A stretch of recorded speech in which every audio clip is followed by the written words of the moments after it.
그날 이후부터 촌장은 나에게 단학에 대해서 조금씩 가르치기 시작했다.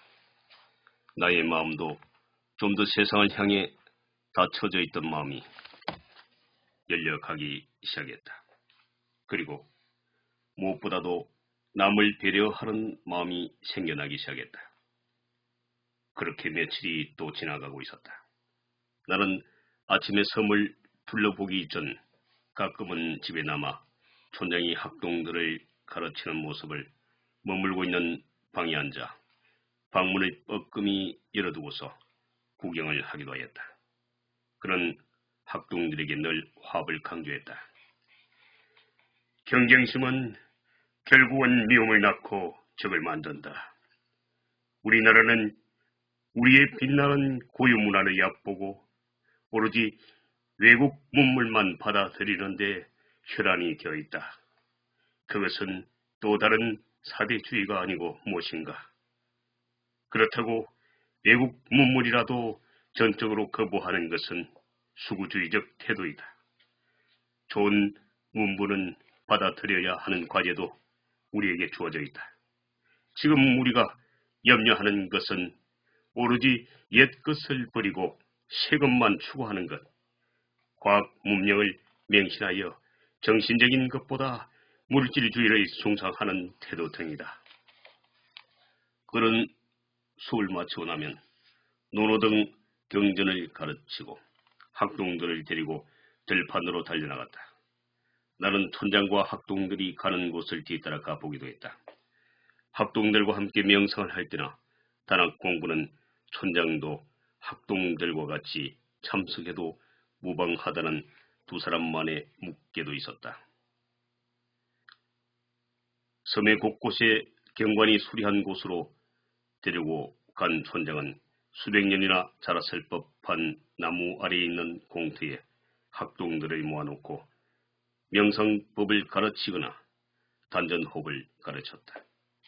그런 수업을 받거나 깊은 명상을 하고 나면 정신이 한없이 맑아지고 잡념이 사라지곤 했다. 그러나 무엇보다도 가슴 속에선 희열이 넘쳐 흘렸다. 또 촌장은 명상에 들어가기 전에 항상 강조했다. 첫째가 평화로운 마음이요.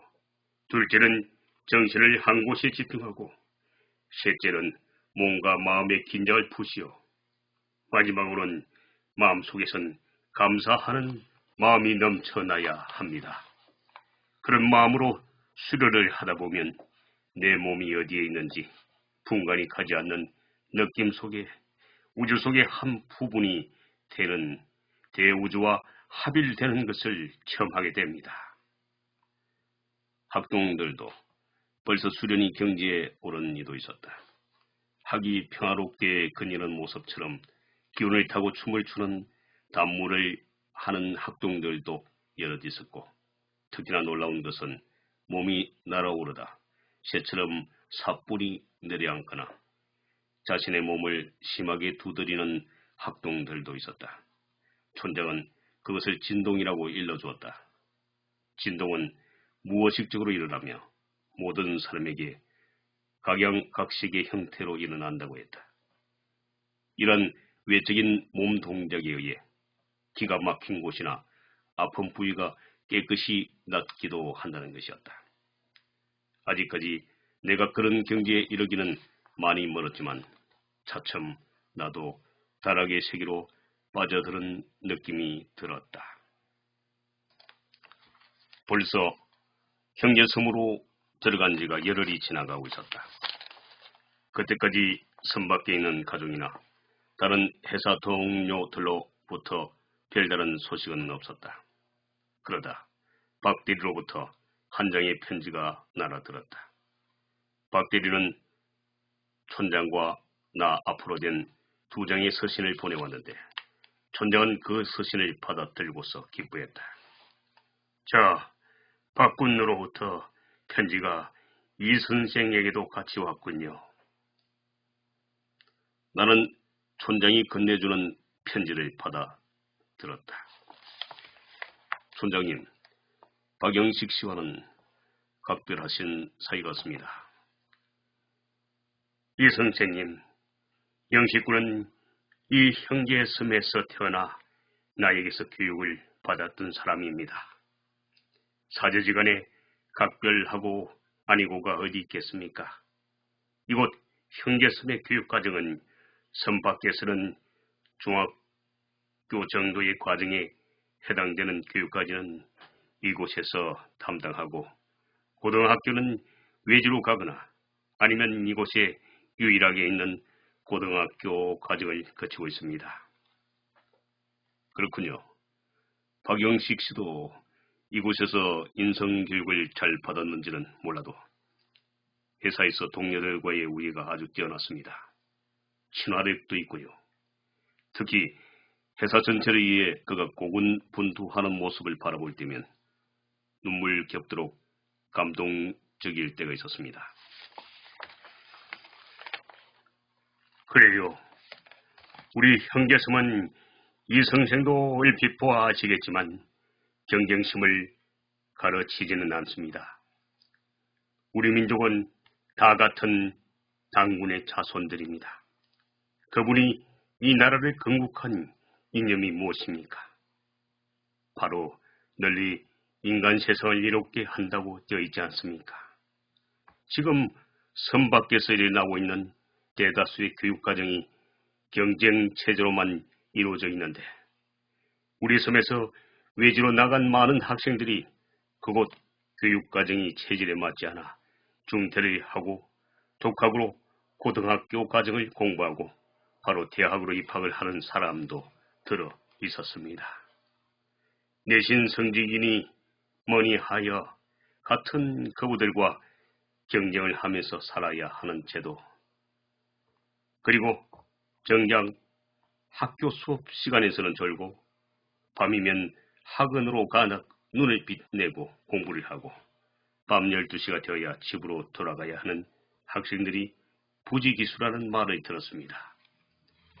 우리나라의 공교육과정이 이렇게 파행적으로 운영되다 보니 교사들의 권위가 땅에 떨어지고 무슨 보람을 느끼겠으며 아이들의 밝은 장래가 보장되겠습니까?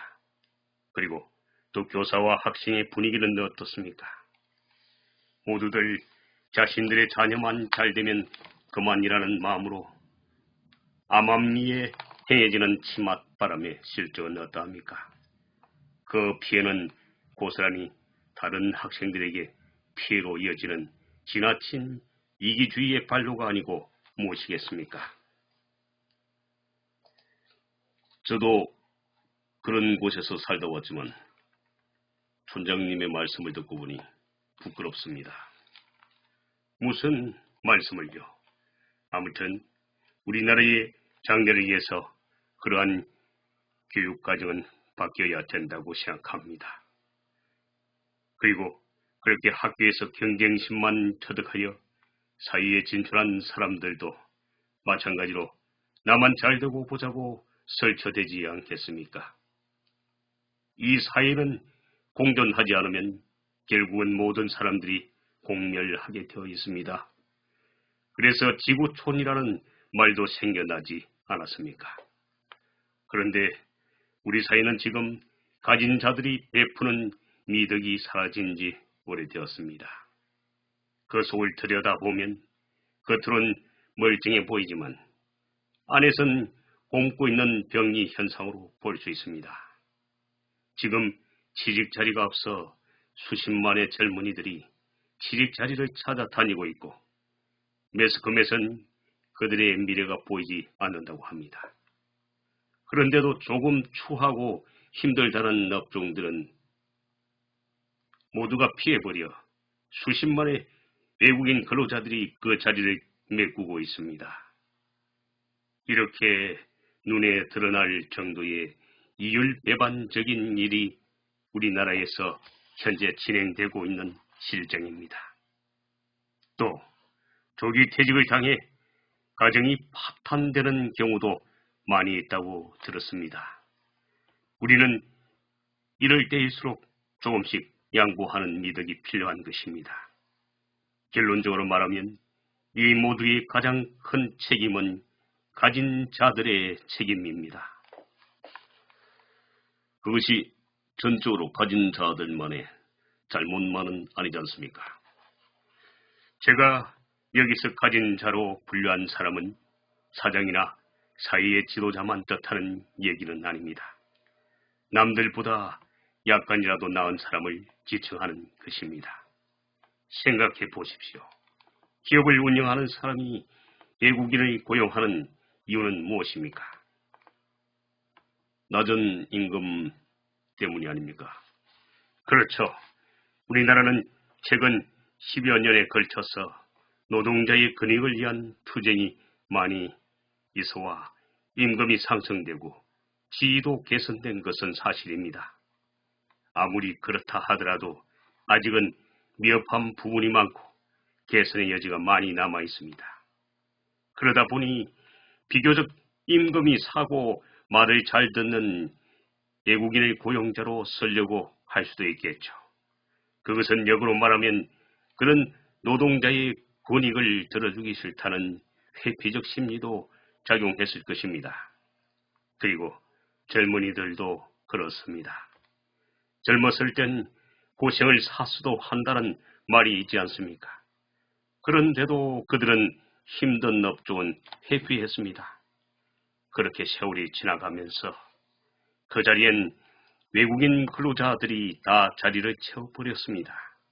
이제는 그런 자리마저도 구하려고 해도 없어져 버렸습니다. 결국 최악의 상황이 온 것이죠. 그것 보십시오. 꼭 가진 자만의 잘못만이 아니지 않습니까? 그래도 가진 자의 잘못이 더 크다는 말입니다. 사회가 어렵게 돌아가고 나라가 어려울 때는 서로 돕고 사는 지혜가 필요하지 않겠습니까? 이 땅의 젊은이들이 취직 자리가 없어 사회적으로 문제가 되고 그것을 풀어가는 국가적인 비용은 고스란히 자신들의 세금으로 떠안지 않겠습니까? 그들도 그렇습니다. 그 비용을 임금 상승과 회사의 복지를 개선하여 이 땅의 젊은이들도 채우면 해결되지 않겠느냐 이 말입니다.